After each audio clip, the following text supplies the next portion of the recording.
અંતરયામી આપને અંતરની અરદાસ, અંતર પટ આઘો કરો અંતર પ્રેમ ઉજાસ, અંતર પટ આઘો કરો અંતર પ્રેમ ઉજાસ. સૌ દર્શક મિત્રોને નમસ્કાર. ચંચળ ન્યૂઝ ચેનલે પોતાના રૂપેરી પડદે સાહિત્ય યાત્રાના વિશેષ એક કાર્યક્રમ સ્વરૂપે અલગ અલગ વિષયના વિદ્વાન સર્જકોને, વિદ્વાન વક્તાઓને ક્રમશઃ અહીં બોલાવી અને એક સાહિત્યની જે સેવાનો યજ્ઞ આરંભ્યો છે એ સાચા અર્થમાં અભિનંદનને પાત્ર છે.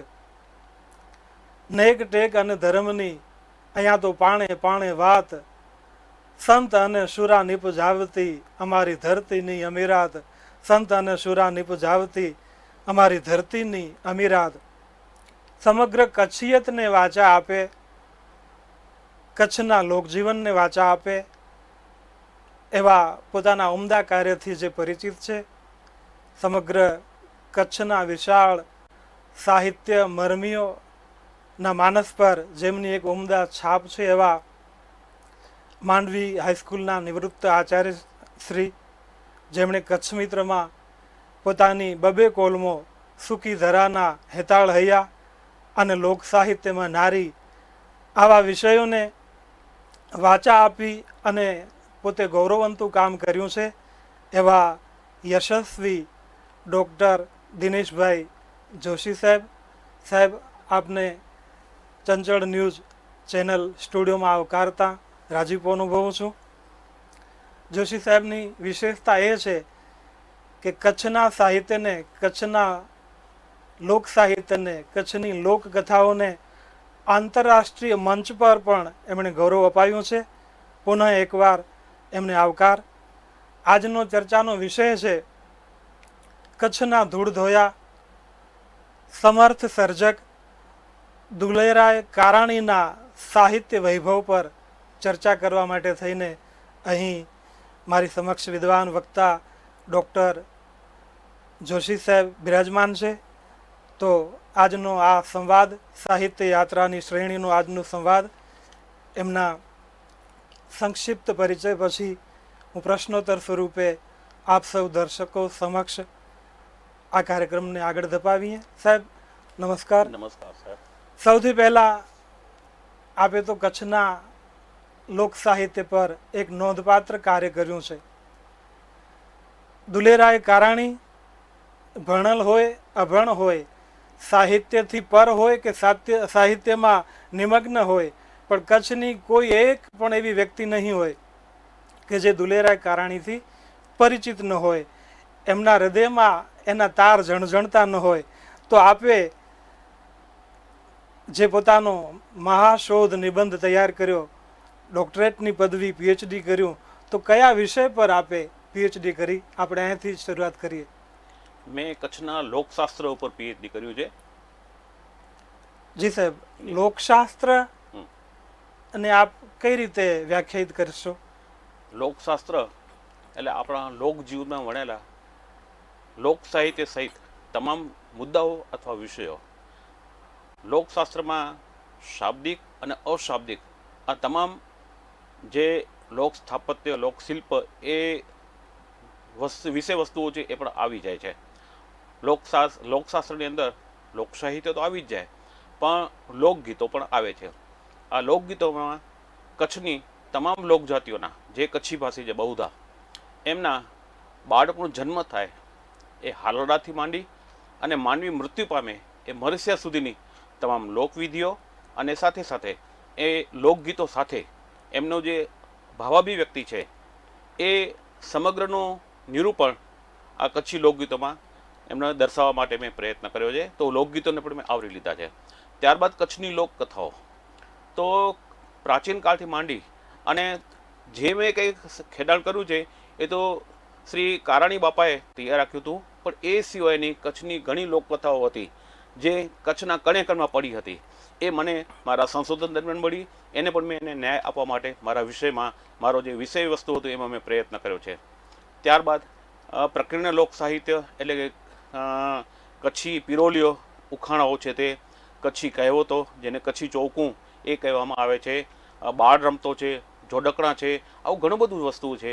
આ તમામ વસ્તુને આવરી લેવામાં આવે. છૂંદણા છે, લોકવિધિઓ છે, દરેક જાતિની બાળક જન્મે એને ત્યાંથી માંડી અને મરણ પામે એની અલગ અલગ લોકવિધિઓ છે. પાડિયા ઊભા કરવાની વિધિ છે, પાટકોરીની વિધિ છે. આ તમામ લોકવિધિઓનો જેમાં સમાવેશ કરવામાં આવે છે એ અર્ધશાબ્દિકમાં આવે છે. માત્ર અશાબ્દિક એટલે શિલ્પ સ્થાપત્ય ખરું, પણ અર્ધશાબ્દિકની અંદર જે લોકવિધિઓ છે એ અર્ધશાબ્દિકમાં ગણાય છે. કારણ કે એમાં થોડુંક શાબ્દિક પણ હોય અને થોડુંક એમાં એ લોકો જે રીતે પ્રેક્ટિકલ રીતે બધું પાટકોરીની વિધિને કરતા હોય તો એને હાજરીને તે બધી વસ્તુની મેં નોંધ લીધી છે. તો આ તમામ વસ્તુને જે આવરી લેવામાં આવે છે એને લોકશાસ્ત્ર કહેવામાં આવે છે. તો એના ઉપર મેં પીએચડી કર્યું છે. સાહેબ, આપે સળંગ 7 વર્ષ સુધી પગપાળા યાત્રા કરી કચ્છના ગામડે ગામડે અને આ લોક સાહિત્ય મેળવ્યું છે. ખરેખર આપનું સંશોધન એક નોંધપાત્ર કાર્ય છે. કચ્છ ઇતિહાસ જરૂર એની નોંધ લેશે. આપે હમણાં આપના પરિચયમાં કીધું કે લોક સાહિત્ય શાબ્દિક અને અશાબ્દિક અદ્ભુત વાત છે. સાથે સાથે આપે કીધું કે કચ્છના લોકગીતો એક સંદર્ભ વ્રજવાણી આપની વ્યાખ્યામાં લેશો, પણ એને અનુસંધાનમાં શ્રી કારાણીજીએ એક લોકગીત લખ્યું છે જેની એકાદ કડી મને બહુ સરસ. ઢોલી થરના ઢોલી હો ઢોલી થરના ઢોલી તે રસની પરબો ખોલી હો ઢોલી થરના ઢોલી. એ ઢોલી કાળના ખપરમાં હોમાઈ જાય છે, પણ એનું સંગીત પ્રત્યેનો પ્રેમ જુઓ. પછીની કડીમાં કીધું તન તરફળ તું તાલે તોય તન તરફળ તું તાલે અને હાથ હજુએ હાલે ઢોલી થરના ઢોલી. તો કારણજીએ પોતાની કલમ દ્વારા મહાભારત વિશે કહેવાયું છે કે યન્ન ભારતે તન્ન ભારતે, જે ભારત દેશમાં છે એ બધું જ મહાભારતમાં છે. તેમ અહીં કહેવામાં જરાય અતિશયોક્તિ નથી કે કારાણીજીએ જે કાંઈ લખ્યું એમાં લગભગ સમગ્ર કચ્છનું જીવન આવી જાય છે. એવો કોઈ એવો વિષય નથી કે જેને કારાણી સાહેબે એને બાકાત રાખ્યો હોય. તો આપે તો સંપૂર્ણપણે એનું અવગાહન કર્યું છે. તો મારો સવાલ આપને સાહેબ એ છે કે એમના ખાસ કવન જે આપના માનસ પર છવાયેલા હોય એમનું એવું સાહિત્ય વૈભવ કે જેને આ પ્રત્યે આપ પ્રકાશ પાડો. કારાણી બાપાએ ઘણું સર્જન કર્યું છે. એમના સર્જનમાં કચ્છી કાવ્યો એમણે રચ્યા છે, સ્વરચિત કાવ્યો, સંગ્રહો બનાવી છે જે કચ્છના અને લોક સાહિત્યના કક્ષામાં બેસાડી શકાય. ખરેખર તો એ લોક સાહિત્ય એને કહેવાય કે એના નિર્મિત કોના દ્વારા નિર્મિત થયેલું છે. એક લોક મૂકે રમતું આવે અને પરંપરા એને ઝીલી લે અને એ અમર બની જાય. પણ કારાણીજીની સંગ્રહો છે એ લોક સાહિત્યની કક્ષાએ બેસી શકે છે. એમણે કિસ્સા બાવની રચી છે. એવા કિસ્સા લીધા છે કે એમાં એણે 52 જેટલા દરેકના એ 4 6 પંક્તિઓ લખી છે. એવી 52 એમને આખા વિભાગ પાડે છે, માટે એને 52 કહેવામાં આવે છે. એમણે ગુજરાતી કાવ્યો લખ્યા છે, નાટકો લખ્યા છે, વ્યક્તિ વિશેષ અને લોક સાહિત્ય વિશે ઘણું લખ્યું છે જેની આપણે વિગતવાર ચર્ચા આવરી લેવાના છીએ. તો આપે જે મને પ્રશ્ન પૂછ્યો કે ભાઈ એના ઉપર થોડુંક હાઇલાઇટ્સ કરીએ તો કચ્છી કાવ્ય એમણે લખ્યા છે. એમાં એક કચ્છડે જો પાણી, આપને હું જરાક સંભળાવું, માત્ર 2 લીટી સંભળાવીશ કે કચ્છડો વંકો કચ્છી વંકા જગમે જેજે જસતા ડંકા. કચ્છડો વંકો કચ્છી વંકા જગમે જેજે જસતા ડંકા વંકી કચ્છી જે વતનજી વાણી એ રે પાંજે કચ્છડે જો પાણી. તો આ કારાણી બાપાને જે ભાષા પાસેથી જે એ ધાર્યું કામ લઈ શકતા આ કચ્છી વાણીની તાકાત, એ જે કારાણી બાપાએ જે અભિવ્યક્ત કરી છે એ કચ્છી વાણીની તાકાત શું વસ્તુ છે એ ઝવેરચંદ મેઘાણીજી પણ એ પામી શક્યા હતા, કાકા સાહેબ કાલેલકર પણ પામી શક્યા હતા, અને સાંપ્રત જોરાવરસિંહ જાદવ એમણે એમની મુલાકાત પણ લીધી છે.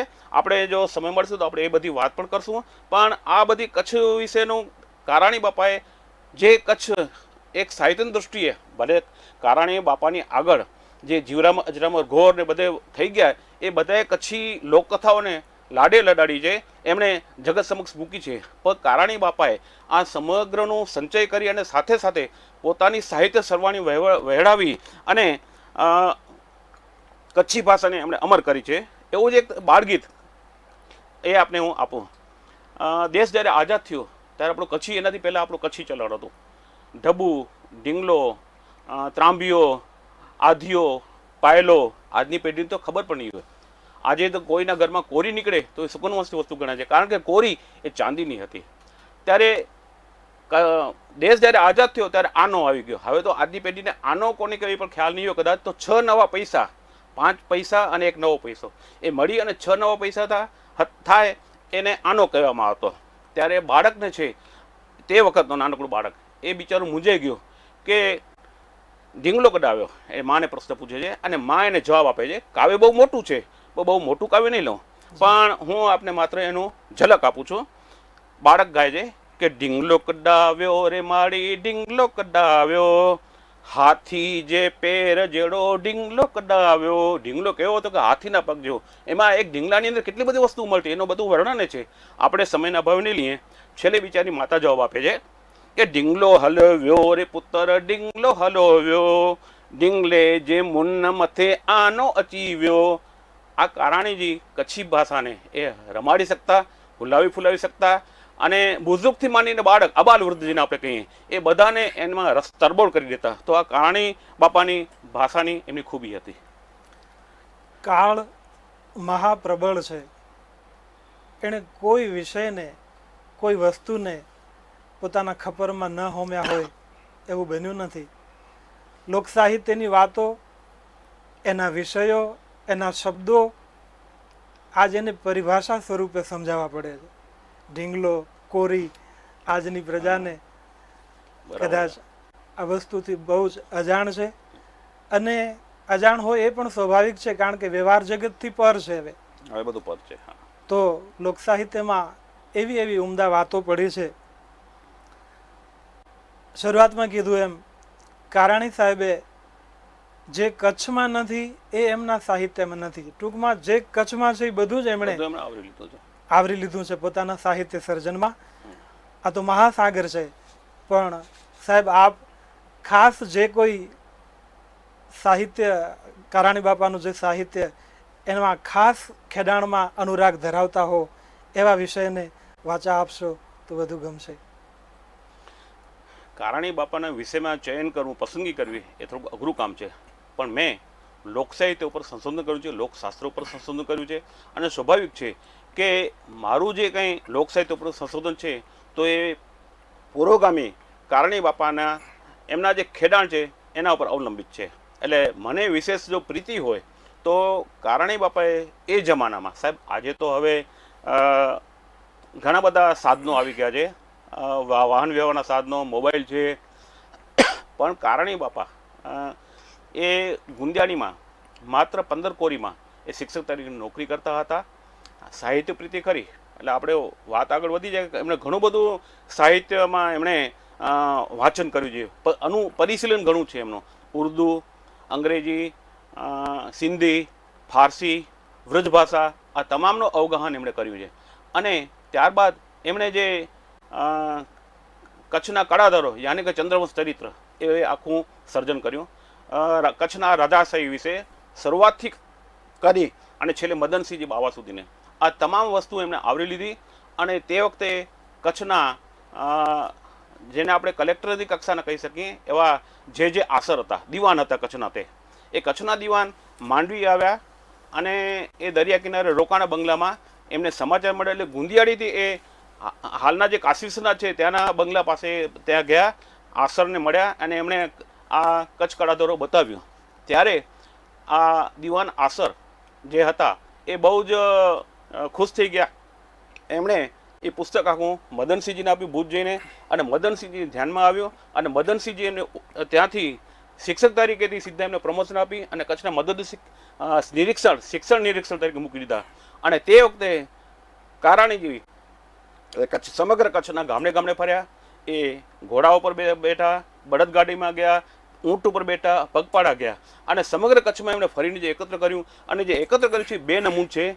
આજે તો લોક સાહિત્યના ક્ષેત્રે એક પદ્ધતિસરનું સંશોધન થાય છે, પણ એમણે જે સંશોધન કર્યું છે એ એમણે પોતાની રીતે આખી પદ્ધતિ વિકસાવી છે, નવી પદ્ધતિ વિકસાવી છે અને આ વસ્તુ મને ગમે છે. સાહેબ, શ્રી સમર્થ સર્જક દુલેરાય કારાણી એમણે અદ્ભુત વિષયોને, સમગ્ર નવ રસને પોતાના સાહિત્ય સર્જનમાં એમણે સ્થાન આપ્યું છે. ક્યાંક સાહિત્ય સર્જક જાણતા અજાણતા પણ એના પુરોગામીના પ્રભાવમાં આવતા હોય છે, અથવા તો ક્યાંક એનું સર્જન કોઈ કવિને, લેખકને મળતું પણ આવતું હોય છે. તો આ કારાણી બાપા વિશે આપ સરખામણીના ભાવે સરખાવશો તો કોની સાથે? સાહેબ, એક તો જે કારાણી બાપા અનમેચ્ડ છે, પણ છતાં જો સંશોધન દૃષ્ટિએ સરખામણી કરાય તો કારાણી બાપાને કચ્છના મેઘાણી, ઝવેરચંદ મેઘાણી ગણી શકાય. ઝવેરચંદ મેઘાણી એમના સમકાલીન હતા અને બંને વચ્ચે પત્ર વ્યવહાર ચાલતા. અને કારાણી બાપાએ જે એમણે સૌથી પહેલાં એમણે કચ્છી કાવ્યો લખ્યા એ એમણે મેઘાણીજીને એમણે મોકલી આપ્યા. મેઘાણીજીને કચ્છી ભાષા પર ફાવટ હતી, એમણે કચ્છી આ કાવ્યો વાંચ્યા. એમની બડુકી ભાષા, કચ્છી ભાષાનું જે બરકટપણું છે એ પામી શક્યા અને એ જન્મભૂમિ ગ્રુપમાં લખતા એ જન્મભૂમિના અખબારની અંદર એમણે આ કારાણીજીનો આખો રિવ્યૂ લખ્યો અને ત્યાર પછી બંને વચ્ચેનું તાદાત્મ્યકરણ વધ્યું. અને ઝવેરચંદ મેઘાણી પણ જે આપણે જોઈએ છીએ કે સૌરાષ્ટ્રના ગામડે ગામડે ફર્યા, સૌરાષ્ટ્રની રસધાર ભાગ 1 થી 5 એમણે બારે પાડ્યો, સૌરાષ્ટ્રના લોકગીતો એમણે લીધા છે. આ બધું સૌરાષ્ટ્રમાંથી ઝવેરચંદ મેઘાણી જે ધરતીનું ધીંગું એકત્ર કર્યું છે, તેમ ગાંધીજીએ તેમ આ દુલેરાય કારાણીજીએ પણ કચ્છની અંદર ધૂળ ધોયાનું કાર્ય કર્યું છે. કારણ કે આ એક ડ્યુટી બજાવતા કામ કરવાનું અને આ તો ખોટની સોદાગીરી છે. શબ્દની આખું જે લોક મુખે રમતું હોય જે એને કારાણીજીએ પોતાની સાથે આત્મસાત કર્યું છે અને એમણે આ વસ્તુ આપી છે. તો એમને નિસંકોચપણે એમને મેઘાણીજીની સાથે, કચ્છના મેઘાણી સાથે સરખાવી શકાય છે. સૌરાષ્ટ્રનું ઉજળું નામ એટલે રાષ્ટ્રીય શાયર ઝવેરચંદ મેઘાણી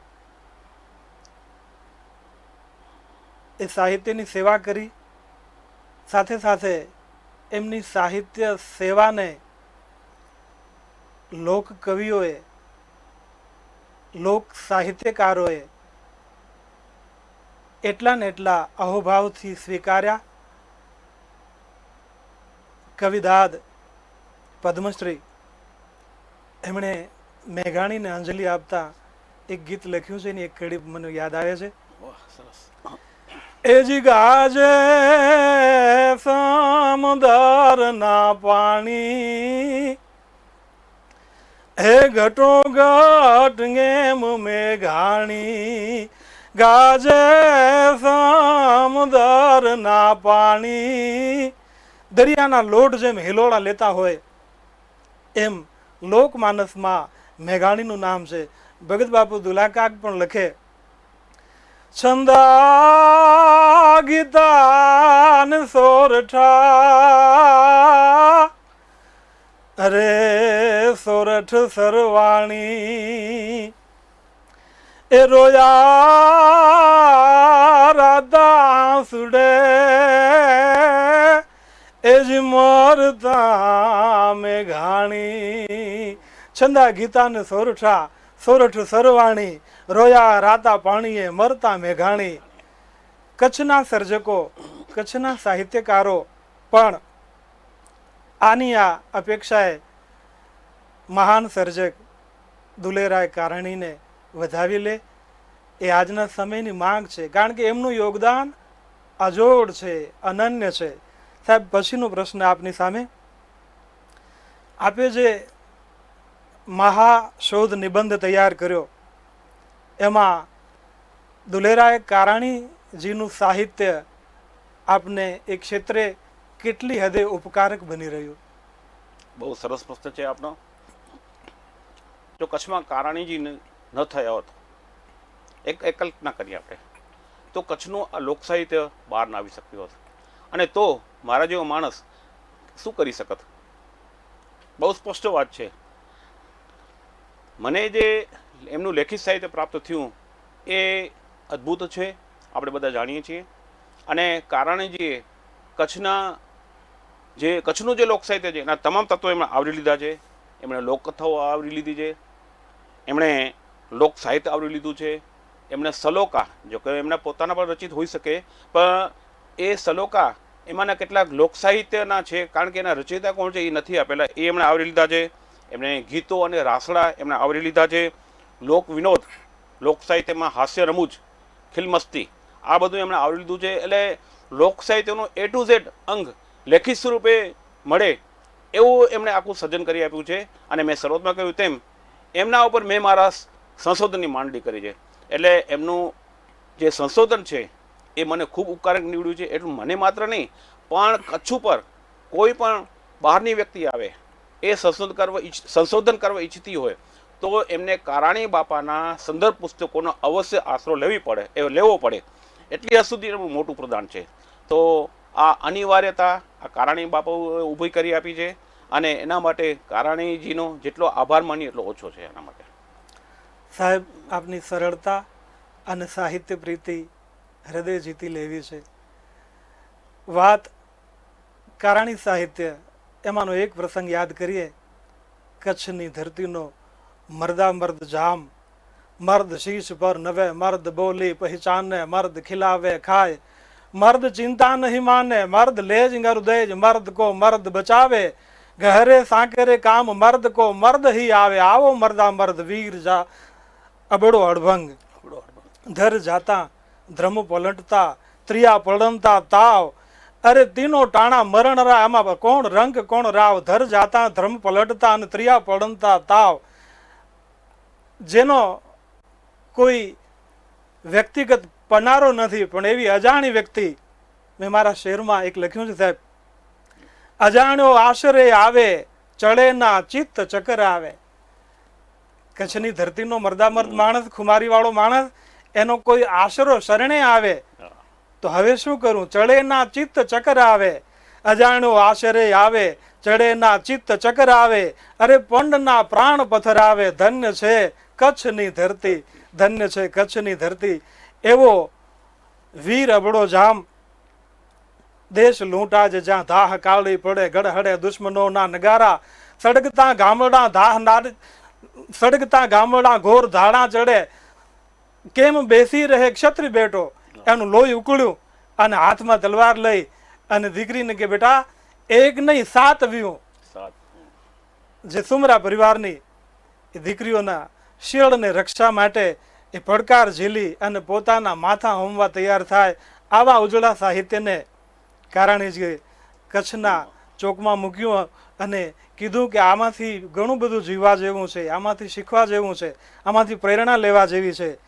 સાહેબ, મારો સવાલ આપને એ છે કે સાહિત્યકાર ક્યાંક ક્યાંક કોકની સાથે સમાનતા દર્શાવતા હોય અને ક્યાંક પોતાની ખાસ એક આગવી ઓળખ હોય, તો દુલેરાય કારાણી અન્ય સર્જકોથી કઈ રીતે અલગ પડે છે, જે આપ જણાવશો તો ખુશી થશે. હવે અન્ય સર્જકોની જ્યારે આપ વાત કરો છો ત્યારે તત્સમયના કચ્છી સર્જકો જે કચ્છી ભાષા ઉપર લખતા હતા, કવિ રાઘવ છે, મેં આપને કહ્યું તેમ જીવરામ અજરામર ઘોર છે, ત્યારબાદ લાલજી નાનજી વકીલ, જાણે કચ્છ દેશની જૂની વાર્તાઓ, એના ઉપર એમણે કાર્ય કર્યું છે. તો એ અને સાથે ગુજરાતી સાહિત્ય પણ સમાંતરે ચાલતું હતું. કારાણીના સમકાલીન એટલે કે આ બધા કાર્ય કારાણીજીના પુરોગામીની મેં વાત કરી, કવિ રાઘવને બધા, પણ જે કારાણીજીના સમકાલીન તત્સમયના કવિ કલાપી હતા કે કવિ આ મેઘાણીજી હતા, તો એ બધાના વિષય વસ્તુ, મેઘાણીજી એ પોતે પત્રકાર હતા, પણ પત્રકાર હોવાના નાતે એ સમગ્ર સૌરાષ્ટ્ર ફર્યા હતા. એમના પિતાશ્રી પણ પોલીસ ખાતામાં હતા, ઝવેરચંદ મેઘાણીજીના, ઝવેરચંદ કાલિદાસ મેઘાણી. તો એના હિસાબે એમણે સૌરાષ્ટ્રના ગામડાનો પરિચય થયો હતો. અને કારાણીજી એ નિરીક્ષક તરીકે આવ્યા એમાં શિક્ષણ ખાતામાં, અને એ તે ગામડે ફર્યા. પણ ગળથુતીના બંનેના સંસ્કાર તો એક જ કે લોક સાહિત્ય એમની ગળથુતીમાંથી મળ્યું હતું. પણ કારાણીજી છે એ લોક સાહિત્યના તમામ પાસાઓ આવરી લીધા છે. એમણે કચ્છી ચોકો લીધી છે, આ ઘણું બધું એમણે લીધું છે. કેટલાક શબ્દો પણ એમના કચ્છી ભાષાના વિશિષ્ટ શબ્દ પ્રયોગો એમણે પ્રયોજ્યા છે, કારણજી સૌરાષ્ટ્રને પ્રયોજ્યા છે. પણ કેટલીક દૃષ્ટિએ જે કારણજીનું છે એ સાહિત્ય અલગ પડે છે. મેઘાણીજીમાં પત્રકારત્વ આવી જાય છે, કારણજી એમના શિક્ષકત્વ આવી જાય છે. તો આ રીતે અલગ પડે છે. અને આ સિવાય બીજા ઘણા એવા મુદ્દા છે કે અન્ય સાહિત્યકારોથી કારણજીનું લખાણ અલગ પડતું હોય અને એટલા માટે એ અમર પણ છે. એ જે તે સાહિત્યકારોનું સાહિત્ય પણ અમર જ છે, પણ કારણજીએ લોક સાહિત્ય પર વધારે પ્રદાન કર્યું છે, માટે આજની તારીખમાં પણ એ સામાન્ય લોકજીવનમાં પણ એ અમર થયેલું છે. તો આ રીતે એ સમયના જે સાહિત્યકારો હતા એનાથી કારણજીનું લેખન અલગ પડે છે થોડું.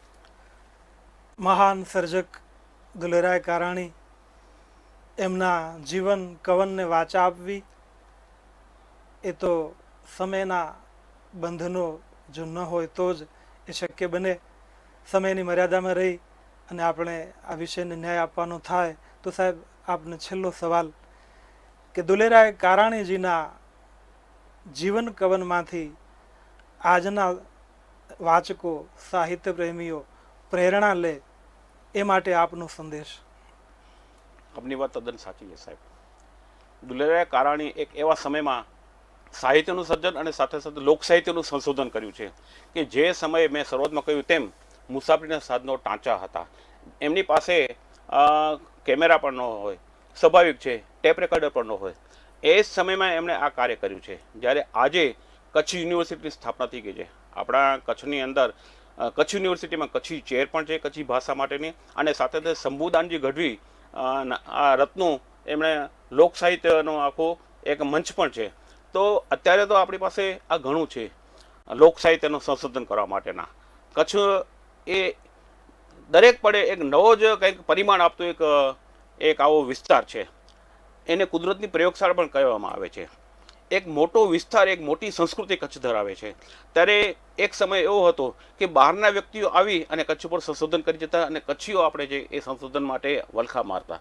આવા સમયની અંદર કારાણી બાપાએ જે સંશોધન કર્યું છે, તો આજની પેઢીને મારે ખાસ એ સંદેશો છે કે યુનિવર્સિટી કક્ષાએ હવે સંશોધનનું ક્ષેત્ર ખુલ્યું છે, તો આપ જે કચ્છના વિદ્યાર્થી ભાઈ બહેનો છો એને શા માટે તમે લાભ ન લ્યો?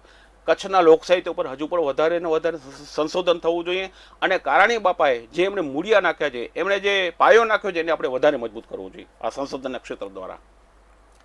દર્શક મિત્રો, લોક સાહિત્ય, એમાં કચ્છના લોક સાહિત્ય પર સંશોધન ક્ષેત્રે નોંધપાત્ર કાર્ય કર્યું એવા ડૉક્ટર દિનેશભાઈ જોશી, એમની પાસે રાતની રાત બેસીને સાંભળીએ તો ન ખૂટે એટલું સાહિત્ય છે, પણ સમયની મર્યાદામાં એમણે એક એક વિષયને ન્યાય આપ્યો. બહુ જ સરસ એવી માહિતી રજૂ કરી અને સાચા અર્થમાં દુલેરાય કારાણીજીને એક હૃદયની અંજલિ અર્પી. ચંચળ ન્યૂઝ પરિવાર વતી સાહેબ આપનો આભાર માનું છું. સાથે સાથે આવા સાહિત્યિક કાર્યક્રમોને વાચા આપીને લોકો સાહિત્યથી દિન પ્રતિદિન વિમુખ થતા જાય છે. એવા સમયમાં આવું અદ્ભુત કાર્ય કરવા બદલ આ ન્યૂઝ ચેનલને પણ હૃદયથી હું એને મારો રાજીપો, પ્રસન્નતા વ્યક્ત કરું છું, હૃદયથી આભાર માનું છું. અને સર્વ શ્રોતા મિત્રો આમાંથી જરૂર સાહિત્ય રસ પ્રત્યે પોતાનો અનુરાગ કેળવે એવી અભ્યર્થના સાથે સૌને પ્રણામ, ધન્યવાદ. ખૂબ ખૂબ આભાર.